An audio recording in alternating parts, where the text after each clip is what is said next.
स्वागत है आप सबका एक बार फिर से आपके यूट्यूब चैनल डीसी एकेडमी में। और आज हम सब पॉलिनेशन के बारे में जिक्र करने वाले हैं, पॉलिनेशन के बारे में समझने वाले हैं। मैंने आपको पहले बताया भी था और फिर मैं एक बार आपको बताने जा रहा हूँ। तो अगर हम पॉलिनेशन की बात करते हैं तो पॉलिनेशन का मतलब सिंपल सा होता है कि जब पोलन ग्रेन एंथर से निकल के और फीमेल के पास मिलने जाता है, स्टिग्मा पे जाने की कोशिश करता है, उसे बोलते हैं पॉलिनेशन। समझ में आया? देखिए, पॉलिनेशन और फर्टिलाइजेशन में अंतर होता है। अगर हम बोलूँ पॉलिनेशन ये इक्वल टू फर्टिलाइजेशन के नहीं होता है, ठीक है। तो पहली बात आप ये जान लीजिएगा कि पॉलिनेशन जो होता है वो फर्टिलाइजेशन के इक्वल नहीं होता है। पॉलिनेशन का मतलब होता है कि जब पोलन ग्रेन स्टिग्मा पे पहुंच गया तो उसको बोलते हैं पॉलिनेशन। और फर्टिलाइजेशन का मतलब होता है कि जब पोलन ग्रेन ओवम में पहुंच गया और वहाँ वो उसका फर्टिलाइजेशन हो रहा है, इसका मतलब जब फ्यूजन हो तो उसको बोलते हैं फर्टिलाइजेशन। समझ में आया? तो इन दोनों में क्या है, अलग अलग बातें हैं। तो आपको वो चीज़ें मैं बता दिया। तो सेल्फ पॉलिनेशन और क्रॉस पॉलिनेशन मैंने आपको बताया था। सेल्फ पॉलिनेशन में दो चीज़ें पढ़नी होती है, एक पढ़नी होती है ऑटोगेमी और एक पढ़नी होती है गिटोगेमी। अगर हम ऑटोगेमी की बात करते हैं तो इसमें क्या होता है, इस फ्लावर के जो एंथर होते हैं ये एक्सपोज होते हैं और ये जो होते हैं इसके कार्पेल एक्सपोज होते हैं, ठीक है ना। तो ऑटोगेमी में क्या होता है, इनके अंदर सेल्फ पॉलिनेशन की प्रक्रिया पाई जाती है, लेकिन इसमें क्या होता है, इसके पास एक्सपोज एंथर स्टिग्मा पाए जाते हैं। और दूसरी बात, इनमें जो एंथर स्टिग्मा होंगे ये एक दूसरे के नज़दीक होंगे, जब नज़दीक होंगे तभी ऑटोगेमी होगा। सबसे खास बात ये है इनका कि ऑटोगेमी क्या होता है, सेल्फ पॉलिनेशन का प्रक्रिया है। तो ऑटोगेमी का मतलब है, मान लीजिए प्लांट है और इसमें एक फ्लावर है और इसी में दोनों होंगे। यहाँ देखिए ये एंथर है और ये देखिए स्टिग्मा, ठीक है। तो ये रहा एंथर, ये स्टिग्मा, तो एक दूसरे के नज़दीक है ना। तो तब इनमें क्या हो जाएगा, सेल्फ पॉलिनेशन। फ्लावर एक ही है और एक ही फ्लावर में जब पॉलिनेशन होता है उसे बोलते हैं ऑटोगेमी। और प्लांट भी एक ही है। इसमें क्या होगा, हम क्या लिख सकते हैं, जो एंथर होगा और स्टिग्मा होगा ना, वो दोनों एक दूसरे के नज़दीक होनी चाहिए, तब ऑटोगेमी होता है। अगर हम गिटोगेमी की बात करेंगे तो कुछ लोग कहते हैं ये फंक्शनली तो दिखता है क्रॉस पॉलिनेशन जैसा, लेकिन जेनेटिकली क्या है, ऑटोगेमी, ठीक है ना। तो अगर गिटोगेमी की हम बात करते हैं तो जैसे मान लीजिए इसमें क्या होता है, प्लांट एक ही होता है, बस इसमें क्या होता है, दो फ्लावर के बीच में पॉलिनेशन होता है। तो दो फ्लावर के बीच में जब पॉलिनेशन होता है तो सिंपल से बोलते हैं क्रॉस पॉलिनेशन। लेकिन डिफरेंट प्लांट पे जब दो प्लांट हो और उनके डिफरेंट प्लांट हो, इसका मतलब दो प्लांट और उनके डिफरेंट फ्लावर, जब दो प्लांट के बीच में पॉलिनेशन होता है उसे बोलते हैं क्रॉस पॉलिनेशन या जीनोगेमी बोलते हैं, ठीक। लेकिन इसमें कहा एक ही प्लांट है ना, तो यहाँ देखिए मान लीजिए एंथर है और ये मान लीजिए स्टिग्मा है, ठीक। अब यहाँ से पॉलिनेशन पे आया तो इसे क्या बोलेंगे हम, गिटोगेमी। तो इसमें दो फ्लावर हमको देखने से लगता है क्रॉस पॉलिनेशन होगा, लेकिन बेसिकली ये क्या होता है, ऑटोगेमी होता है। इतनी चीज़ आपको जान लेना चाहिए। तो अब एक फ्लावर और बात करेंगे। कह रहा है कि अगर वियालो, ऑक्जेलिस और कॉमेलिना की आप बात करोगे ना, किसकी, वियालो, ऑक्जेलिस और कॉमेलिना की बात करेंगे हम, तो इनमें क्या होता है, दो तरह के फ्लावर बनते हैं, कैस्मोगेमस और क्लिस्टोगेमस। जो कैस्मोगेमस फ्लावर होता है इसमें क्या होता है, एंथर स्टिग्मा एक दूसरे के नज़दीक होते हैं और इनमें क्या होता है, पॉलिनेशन आसानी से हो जाता है, ठीक है ना। तो कैस्मोगेमस फ्लावर में क्या होता है, एंथर स्टिग्मा वेल एक्सपोज्ड होते हैं, ठीक है ना। इनमें क्या होता है, इसमें भी कि जो एंथर स्टिग्मा होते हैं, ये मान लीजिए एंथर है और ये मान लीजिए स्टिग्मा है, ये क्या होते हैं, फ्लावर यहाँ होगा, लेकिन उसके जो एंथर और कार्पल होंगे ना, या एंथर जो स्टिग्मा होगी या ओवरी होगी, ये क्या होता है, फ्लावर से थोड़ी ऊंचे ऊंचे पे होते हैं ताकि वो आसानी से उनका पॉलिनेशन हो सके, ठीक है। ये कहानी है। अगर हम क्लिस्टोगेमस फ्लावर की बात करें तो क्लिस्टोगेमस फ्लावर की सबसे खास बात ये होती है कि ये हमेशा बंद रहते हैं और ये एस्योड सीड सेट पैदा करते हैं और इसमें क्रॉस पॉलिनेशन हो ही नहीं सकता है, ठीक है।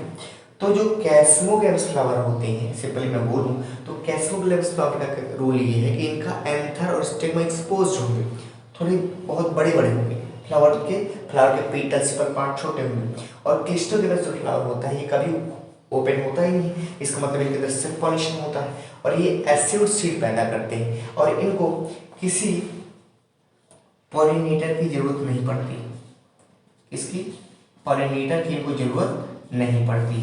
क्या करेंगे, पॉलिनेटर की जरूरत, जब इनको क्या है, फ्लावर बंद है। अगर हम क्रॉस पॉलिनेशन की बात करेंगे तो इनको हम जीनोगेमी बोलते हैं। लेकिन इसमें कह रहा है कि जो मेजॉरिटी ऑफ प्लांट होते हैं ना, ये बायोटिक एजेंट यूज करते हैं अपने पॉलिनेशन के लिए, वो वाटर और एयर का यूज़ नहीं करते हैं, क्योंकि वाटर एयर यूज़ करने से उनका जो चांस फैक्टर है पॉलिनेशन का बहुत कम होता है। इसीलिए जो मेजॉरिटी ऑफ प्लांट होते हैं वो क्या यूज़ करते हैं, बायोटिक एजेंट पॉलिनेशन के लिए, क्योंकि इनका चांस ऑफ फैक्टर ज़्यादा होता है और वाटर और एयर का कम होता है। तो ये क्वेश्चन आपका बोर्ड में पूछा जा सकता है कि मेजॉरिटी ऑफ प्लांट क्यों यूज़ करते हैं बायोटिक एजेंट को as compare to abiotic agent. तो ये छोटी सी कहानी थी, ये आपको समझ में आनी चाहिए। तो ये मेजॉरिटी ऑफ प्लांट को मैंने आपको बता दी, ठीक है। तो क्रॉस पॉल, अब आपसे पूछिए क्रॉस पॉलिनेशन और सेल्फ पॉलिनेशन में बेटर कौन है, तो आप बोलोगे कि सेल्फ पॉलिनेशन की बात करें तो क्रॉस पॉलिनेशन की बात करें तो क्रॉस पॉलिनेशन बेटर है, क्योंकि इसके अंदर क्या होता है, इनके अंदर आ जाता है वेरिएशन। क्या आता है, वेरिएशन। बोर्ड का क्वेश्चन पूछता है भाई कि सेल्फ पॉलिनेशन और क्रॉस पॉलिनेशन में क्या फर्क है, तो आप बताओगे कि सेल्फ पॉलिनेशन और क्रॉस पॉलिनेशन की अगर हम बात करेंगे ना तो क्रॉस पॉलिनेशन ही बेहतर है, क्योंकि इसके अंदर क्या आता है, वेरिएशन। और वेरिएशन की वजह से इनका एडाप्टेशन क्या होता है, बहुत बेहतर होता है। और एडाप्टेशन की वजह से इनका सर्वाइवल रेट क्या होता है, ज़्यादा होता है। सर्वाइवल रेट क्या होता है, ज़्यादा होता है। तो आपसे पूछेगा, ये बताइए बोर्ड में कि why self pollination is not better than the cross pollination. तो बोलेंगे सेल्फ पॉलिनेशन के अंदर क्या है, वेरिएशन नाम की चीज़ नहीं है, ठीक है ना। और इनके अंदर क्या रहता है, इनब्रीडिंग डिप्रेशन। इनब्रीडिंग डिप्रेशन आ जाता है। इनब्रीडिंग डिप्रेशन का मतलब होता है कि जब कंटिन्यूसली एक ही स्पीशीज के बीच में ब्रीडिंग होती रहती है, ब्रीडिंग होती रहती है। अब क्रॉस पॉलिनेशन में क्या है, डिफरेंट पोलर गेन आ सकते हैं, इसमें वही सेम पोलर गेन आएगा, क्योंकि सेल्फ पॉलिनेशन में एक ही फ्लावर में तो इनके अंदर इनब्रीडिंग डिप्रेशन होगा। और इनब्रीडिंग डिप्रेशन का मतलब होगा तो इनकी क्या होगी, क्वालिटी गिर जाएगी, क्वांटिटी गिर जाएगी, ठीक है ना। तो फ्लावर के अंदर क्या होगा, वेरिएशन नाम की चीज़ ही नहीं होगी। तो जो सेल्फ पॉलिनेशन फ्लावर करते हैं उनमें क्या होता है, इनब्रीडिंग डिप्रेशन आ जाता है। अपने के अंदर ही, मतलब कि अपने लोगों के अंदर ही रिप्रोडक्शन करने से, ठीक है ना, उनके अंदर क्या होता है, वेरिएशन नाम की चीज़ नहीं आता है। तो सेल्फ पॉलिनेशन में इनब्रीडिंग डिप्रेशन होगा, वेरिएशन नहीं होगा, लेकिन क्रॉस पॉलिनेशन से बेटर होता है। तो बोर्ड में हमसे क्वेश्चन पूछता है कि सेल्फ पॉलिनेशन क्रॉस पॉलिनेशन में डिफरेंस क्या होता है, आप बता सकते हैं, बहुत आसान है, ठीक है। तो चलिए हम और अब आगे चलते हैं और आगे की पढ़ाई करते हैं।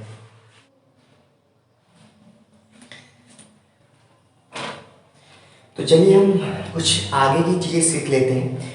पॉलिनेशन बाय विंड के दौरान, इसका मतलब जो प्लांट होते हैं या उनका जो फ्लावर होता है ना, उसका पॉलिनेशन विंड से कैसे होता है उसके बारे में हम जानकारी लेते हैं। तो कुछ पॉइंटें हैं, एनसीईआरटी की सारी चीज़ें लिखी गई हैं, उसको हम आसानी से समझने की कोशिश करते हैं। देखिए इसमें लिखा गया है कि एक जो फ्लावर होता है ना वो बहुत अमाउंट में पोलन ग्रेन निकालता है, ठीक है। जो फ्लावर होता है वो क्यों पोलन ग्रेन को ज़्यादा मात्रा में निकालता है, ये इसी में बताया है। क्योंकि आपको पता है ओव्यूल तो एक है, लेकिन पोलन ग्रेन ज़्यादा क्यों निकलते हैं, क्योंकि चांस ऑफ उनकी फर्टिलाइजेशन बहुत कम होते हैं, इसलिए flower enormous amount of pollen grain को निकालने की कोशिश करता है ताकि फर्टिलाइजेशन के चांस फैक्टर जो होते हैं वो बढ़ जाए, ठीक है ना। तो ये क्वेश्चन पूछेगा कि आपसे ये भी पूछ सकता है कि बताइए नंबर ऑफ जो पोलन ग्रेन होते हैं as compare to ovule more number में क्यों होते हैं, इनॉर्मस में क्यों होते हैं। तो हम बोलेंगे क्योंकि फर्टिलाइजेशन के चांसेस बड़े कम होते हैं, जिसके कारण पोलन ग्रेन का नंबर ओव्यूल से ज़्यादा मात्रा में निकलता है, ठीक।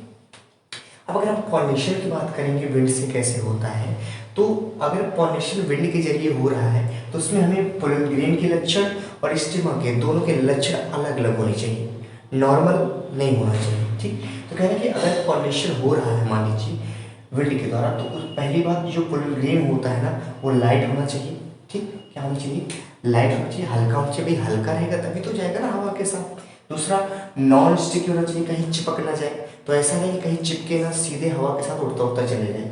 तीसरा ट्रांसपोर्ट बाय विंड करंट के द्वारा इजीली ट्रांसपोर्ट हो। और चौथा वेल एक्सपोज्ड स्टिमन, इसका मतलब उस फ्लावर का जो स्टिमन होना चाहिए वेल एक्सपोज्ड होना चाहिए। वेल एक्सपोज जब रहेगा, इतना ऊपर रहेगा, तभी जब हवा बहेगी तब तो ये जाएगा ना पोलन ग्रेन निकल के। अगर वेल एक्सपोज नहीं होगा तो ये अगर ये अंदर रहेगा तो हवा ऊपर ऊपर निकल जाएगी, यहाँ हवा आएगी नहीं तो पोलन ग्रेन गिर जाएगा। इसीलिए ट्विटर और सेपल से ऊपर होता वेल एक्सपोजिशन होना चाहिए, ये चीज़ आपको समझ में आनी चाहिए।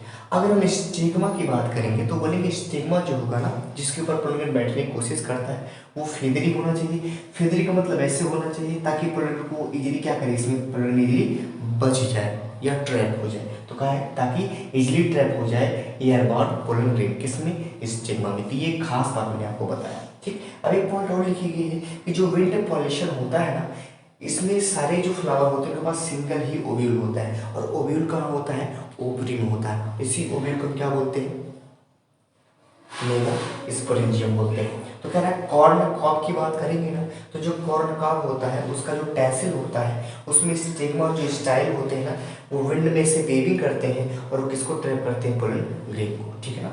तो कह रहा है कि कॉर्न कॉर्ब की आप बात करेंगे, उसकी स्टिग्मा थी कि तो विंड में वेविंग करते रहते हैं, इसका मतलब विंड में से लहराते रहते हैं, इसलिए ताकि पोलन को जल्दी से पकड़ सके और उनका आसानी से पॉलिनेशन हो सके, और जब पॉलिनेशन होगा तभी तो फर्टिलाइजेशन होगा, आपको पता ही है, ठीक।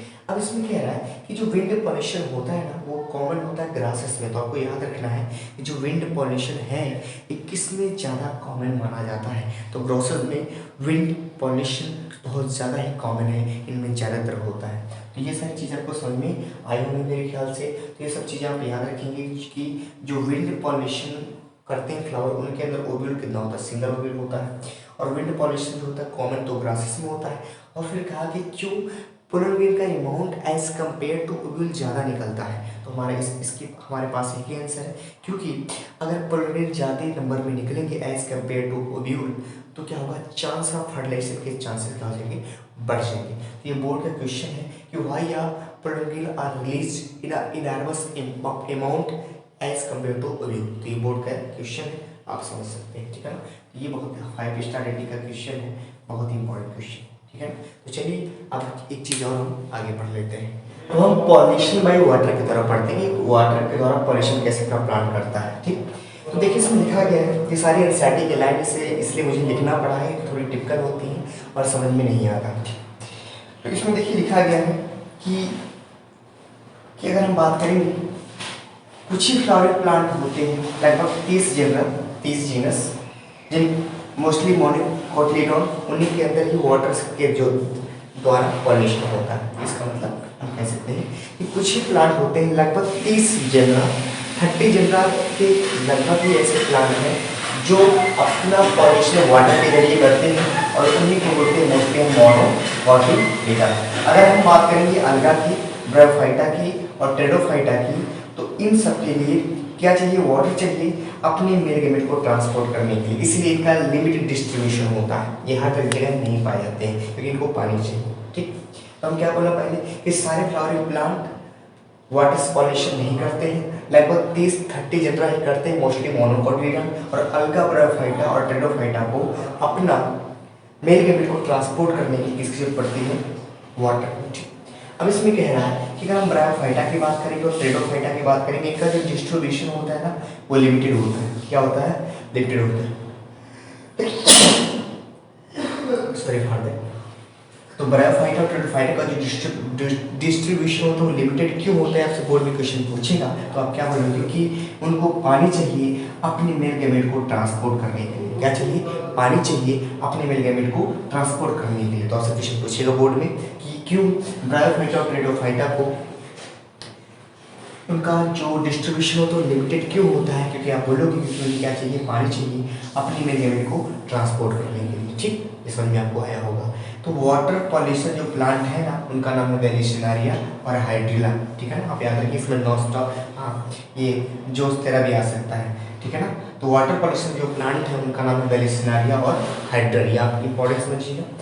फिर कह रहा है कि not all plant uses water for pollination, इसका मतलब सारे प्लांट को पानी नहीं चाहिए अपना पॉलिनेशन कराने के लिए। ये बात आपसे पूछेगा कि ये ट्रू फॉल्स है, ये ट्रू है कि फॉल्स, तो आप क्या बोलेंगे ट्रू है, ठीक है ना। ये एसएसएल क्वेश्चन बनता है कि सारे प्लांट को पानी नहीं चाहिए अपने पॉलिनेशन कराने के लिए, तो ये क्या है, ट्रू है, ठीक। अब इसमें कह रहा है कि जो मोस्ट वाटर पॉलिनेटेड स्पीसीज होती है ना उनका जो पोलन ग्रेन होता है वो प्रोटेक्ट किया जाता है, वेटिंग मतलब होता है भीगने से, बाई हेल्प ऑफ म्यूसिलेजियस कवरिंग। तो इसमें कह रहा है कि जितने प्लांट स्पीसीज हैं जो पानी के जरिए अपना पॉलिनेशन कराती हैं, पानी में अपना पॉलिनेशन कराती हैं, तो उनका जो पोलन ग्रेन होता है ना इसके ऊपर म्यूसिलेजियस कवरिंग हो जाती है, जिसकी वजह से क्या हो जाता है, वो भीगता नहीं है, वो जैसा था वैसा पड़ा रहता है, ठीक है ना।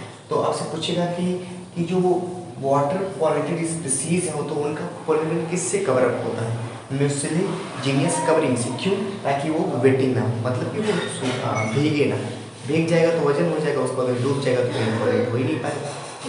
अब कह रहा है कि जो विंड के जरिए और वाटर के जरिए पॉलिनेशन करते हैं, ऐसे फ्लावर जो विंड और वाटर के जरिए अपना पॉलिनेशन करते हैं ना तो उनमें क्या होता है, वो ज़्यादातर कलरफुल नहीं होते और ना ही वो नेक्टर निकालते हैं। तो कलरफुल होने की ज़रूरत क्या है, क्योंकि बायोटिक एजेंट तो उस पर आएगा नहीं, और नेक्टर भी होने की जरूरत नहीं है उस पर। बायोटिक एजेंट जब बैठेगा, जब तितली बैठेगी तब तो वहाँ से नेक्टर लेगी ना।